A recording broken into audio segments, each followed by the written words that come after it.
საქართველოს მარცხის მიზეზი, სანიოლის შეფასება, ფეხბურთელების კომენტარი და ალბანელების მწვრთნელის მადლობა ქართულ გულშემატკივარს. Ამ და სხვა საინტერესო სიახლეებისთვის უყურეთ ვიდეოს ბოლომდე. ახლა კი გეტყვით, რომ ჩვენი ნაკრების 6 მატჩიანი წაუგებელი საშინაო სერია დასრულებულია. მიუხედავად სუპერ შემტევი შემადგენლობისა, საქართველო ალბანეთთან მინიმალური სხვაობით 1-0 დამარცხდა. შეიძლება ითქვას, რომ ვილი სანიოლი ვაბანკზე წავიდა, რამაც ამჯერზე არ გაამართლა. თუმცა უნდა აღვნიშნოთ, რომ საქართველოს გაცილებით უფრო მეტი და რეალური მომენტი ჰქონდა. მაგრამ ისიც აშკარა იყო, რომ ნაკრებს გიორგი ქოჩერაშვილის არყოფნა ძალიან დაეწყო. მოკლედ რომ ვთქვათ, ერთა ლიგის ბ1 ჯგუფში საქართველოს ნაკრებისთვის ოქტომბრის ფანჯარა წარუმატებელი გამოდგა. მარცხის მიზეზებზე შეხვედრის დამთავრების შემდეგ ვილი სანიოლმა ისაუბრა, ისევე როგორც ჩვენი ნაკრების ფეხბურთელებმა.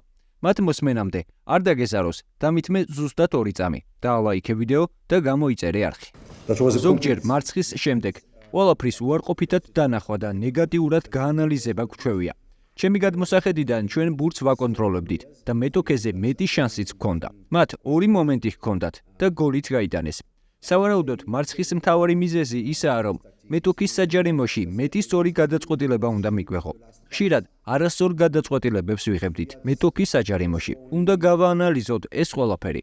ძალიან შემტევი შემადგენლობა დავაყენებ, რადგან ვიცოდი, რომ ალბანეთი დაცვიდან ითამაშებდა. ვფიქრობ, რომ ჩვენს მოთამაშეებს არ გასჭირვებიათ ტაქტიკასთან შეგუება. თუმცა ბოლო პასი, ბოლო დარტყმა ხშირად არ გამოგვდიოდა და შანსებიც ვერ გამოვიყენეთ. ამის გარეშე კი სასურველი შედეგის მიღება შეუძლებელია. ზოგჯერ მქონდა შეგრძნება, რომ ვჩქარობდით, როცა მეტი სიწყნარე გვჭირდებოდა. იმედი მაქვს, დროთა განმავლობაში ამას გამოვასწორებთ.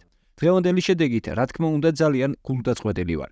მომავალში რა იქნება არ ვიცი. ნახოთ. წინ მსოფლიო ჩემპიონატის შესარჩევი გველის და ყოველთვის უნდა გქონდეს ტაქტიკურად მეორე, მესამე გეგმა. მეტოქიდან გამომდინარე, შევარჩევ მომავალშიც ტაქტიკასაც და შემადგენლობასაც. ასე რომ მსგავსი 11-ეული შეიძლება სხვა თამაშიც ვიხილოთ. ძირითადში საუკეთესო 11 კაცი დავაყენე და სათადარიგო სკამზე არ მქონდა შეტევის გაძლიერების რესურსი. მე არ ვამბობ, რომ სათადარიგო მოთამაშეების ხარისხი დაბალია. უბრალოდ ახლა ასეთი სურათი იყო. საქართველოს ნაკრებს ქოჩორაშვილის მსგავსი მეორე ფეხბურთელი არ ჰყავს. სწორედ ამან გამოიწვია ტაქტიკური ცვლილებები. ჩვენ ამას უნდა შევეგუოთ და მუდმივად ვცადოთ სხვა შემადგენლობა, სხვა ტაქტიკა და მუდმივად საუკეთესო შედეგი დავდოთ არსებული სიტუაციიდან გამომდინარე. პიკაუტაძეზე კი ბევრს ვერაფერს ვიტყვი. კლუბში რთული მდგომარეობა აქვს. არ დავივიწყებთ, რაც მან ეროვნულ ნაკრებში გააკეთა. მაგრამ როგორც დღეს, ასევე წინა თამაშებში მას ეტყობოდა, რომ კლუბში სათამაშო პრაქტიკა არ აქვს. თუ ასე გაგრძელდება, მისი უთამაშებლობა, როგორც საკლუბო, ასევე სანაკრებო კარიერასაც დაეტყობა. მაქსიმალურად ვეცადეთ, რომ ის თავალებებს შევესრულებინა. დავაგდა რეალიზება მომენტების, პირადად მე 2 მომენტი, კარგი 2 მომენტი ჰქონდა, რომელიც ვერ გამოვიყენე. ალბათ ის პირველ წუთებზე რომ ჰქონდა მომენტები, რომ შეგვიძლია იყო სხვანაირ თამაში იქნება და უფრო დიდი უპირატესობა გვქონდა ჩვენ. იმათ მცირე მომენტები ჰქონდათ, რომელიც ერთი გარდასახეს გოლში და მაგის ხარჯზე დავმარცხით სამწუხაროდ. ჰქონდა გსურდა, რომ სახში ჩვენი გულშემატკივრების წინაშე გამარჯვება მოგებოდნენ, თუმცა გითია სულ ვერ მოვიგებთ. მადლობა გულშემატკივარს პირველ რიგში, რომ 90 წუთის განმავლობაში გვამხნევებდნენ, გვეჭიროდნენ და ვეცდებით, რომ დარჩენილ 2 თამაში რაც არის გულში, რაღაცა დაიძაბა სიტუაცია, თუმცა ვეცდებით, რომ გამოვასწოროთ მოგისთვის. გაგვიჭირდა გოლის გატანა, მაგრამ ამის და მიუხედავად იყო მომენტები, ვფიქრობ, რომ ჩვენი გოლი გარტეხავდა თამაში. რის გამოსწორება შეგვიძლია ხართული არის, მაგრამ ყველა უნდა გავაანალიზოთ ჩვენი თამაში და რა თქმა უნდა მეტი უნდა გავაკეთოთ, ყველაფერი ჩვენ თავზეა დამოკიდებული. კომფორტულად ყველა მისის რომ არ არის ჩემი პოზიცია, მაგრამ არ აქვს ლაპარაკი მაგაზე გადამწყვეტი მნიშვნელობა ეროვნული ნაკრებია, სადაც მომიწევს თამაში, იქ ვითამაშებ და დავეხმარებით ჩემ ქვეყანას. დღეს უფრო გამიადულა, რადგან შეტევის ფაზაში 3-ზე ვეწყობოდით, ხოლო დაცვის ფაზაში ვიყავ მარცხენა მცველად და უფრო რა თქმა უნდა ჩემი ოპტიმალური პოზიცია ცენტრალურ მცველობა. შეხვედრის შემდეგ რა თქმა უნდა ისაუბრა ალბანეთის ნაკრების მთავარმა მწვრთნელმა სილვინიომ, რომელმაც ქართველ გულშემატკივარს მადლობა გადაუხადა, რადგან სტადიონზე შეკრებილი კომაგები ალბანეთის ჰიმნის დროს ტაშს უკრავდნენ.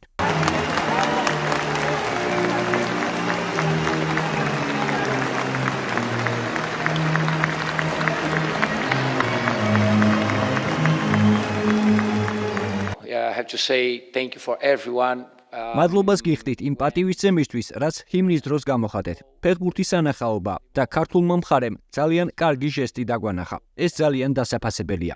როგორც წინა პრესკონფერენციაზე ვთქვი, ამ ჯგუფში ნებისმიერის დამარცხება შეუძლია. თბილისანიოლს ძალიან კარგი გუნდი ხავს. მას შეუძლია სხვადასხვა ტაქტიკით თანაბრად კარგი თამაში აჩვენოს. ისევე როგორც უკრაინასთან, შეხვედრის ბედი მისი გუნდის ერთმა შეცდომამ გადაწყვიტა. დღევანდელი თამაშით კი ძალიან კმაყოფილი ვარ. კრისტიან ასლანმა ძალიან კარგად ითამაშა, ისევე როგორც მთელმა გუნდმა. შეხვედრით ძალიან კმაყოფილი ვარ, მაგრამ ამ ჯგუფში ჯერ არაფერია გადაწყვეტილი. ყველაფერი შეიძლება მოხდეს. დღევანდელი შედეგების მიუხედავად არაფერი იცვლება. ჩვენ საქართველოსთან სახლში წავაგეთ და გასვლაზე მოვიგეთ. რთულია რამის პროგნოზირება. წინ ძალიან რთული ორი შეხვედრა გველის, თუმცა შანსი ყველა გუნდს აქვს. გავიმეორებ, რომ ჯგუფს ფავორიტი არ ჰყავს. დაბალანსებული ჯგუფია, სადაც ნებისმიერ შეუძლია გამარჯვება. ცვლილებებს რაც შეეხება, ეს იმით იყო გამოწვეული, რომ მოკლე პერიოდში ორი თამაში ჰქონდა და გარკვეულ ფეხბურთელებს დაღლილობა ეტყობოდათ. რამდენიმე ფეხბურთელს გავესაუბრე, გადაწყვეტილება აუხსენი და მათაც ყველაფერი ზუსტად გამიგეს. ჩვენ შეკრული გუნდი ვართ. ცვლილებებმა კარგად იმუშავა და ყველამ თავისი წვლილი შეიტანა დღევანდელ გამარჯვებაში. ზედიზედ 2 მარცხის და 4 ტურის შემდეგ საქართველოს 6 ქულა აქვს. ისევე როგორც ალბანეთის ნაკრებს, თუმცა ჩვენი ნაკრები ჯგუფში მეორე ადგილზეა. პირველ ადგილზე 7 ქულით ჩეხეთია. უკვე ჯგუფის ლიდერებმა უკრაინას ვერ მოუგეს და ფრედ 1-1 ითამაშეს. ერთა ლიგის ბოლო 2 ტური ერთ თვეში გაიმართება.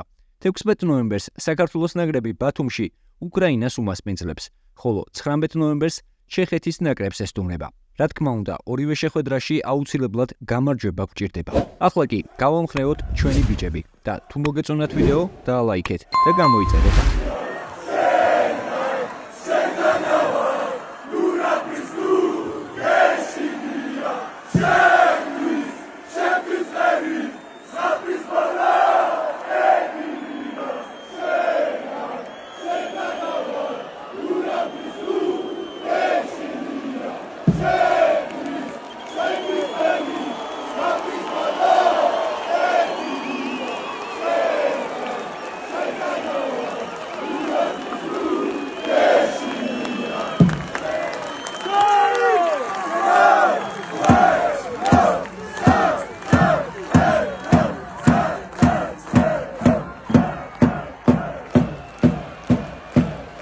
და ეს არის კრისტალბეთ ეროვნული ლიგის თამაშებს და უგულშემატკივრე ქართულ ფეხბურთს.